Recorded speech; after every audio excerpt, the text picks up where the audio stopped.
छौरी भोला दरबार चढ़ैबे तू जलवा तलक तौ जगा चले गे छौरी भोला दरबार हे के बाबा दरबार चढ़ैबे गे जलवा तलक तौ जगा चले गे छौरी भोला दरबार हे के बाबा दरबार चढ़ैबे गे जलवा तलक तौ जगा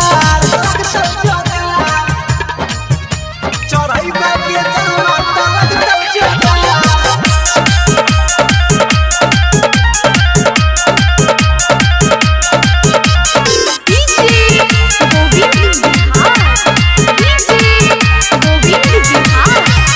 सावन के पहला सोमवारी दर्शन देतोगे त्रिपुरारी मन के आस पुरई है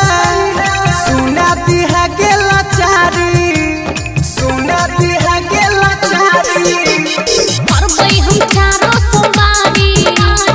ओहिर कर जेबै नया साड़ी भीड़ लगतै दुनियादारी मिले कर जेबै आगारी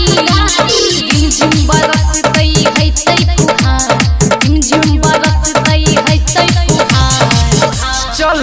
गे छौरी भोला दरबार चढ़ैबे गे जलवा तलक तौ जगा चल गे छौरी भोला दरबार हे के बाबा दरबार चढ़ैबे गे जलवा तलक तौ जगा चल गे छौरी भोला दरबार हे के बाबा दरबार चढ़ैबे गे जलवा तलक तौ जगा चढ़ैबे गे जलवा तलक तौ जगा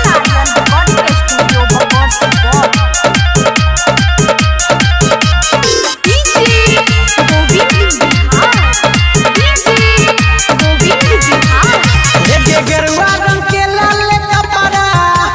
जल्दी बना ले गे जतरा हेतौ ने कोनो खतरा गुड्डू के भजे तो असरा गुड्डू के भजे तो असरा भाई बेटा घर से निकलतै रसीला के संगे कलेबै राइता विदेश के बात बाबा लजा के दोहरैबै अनुप्रिया के गलती करतै सुधार चंदन के गलती करतै सुधार चल गे छौरी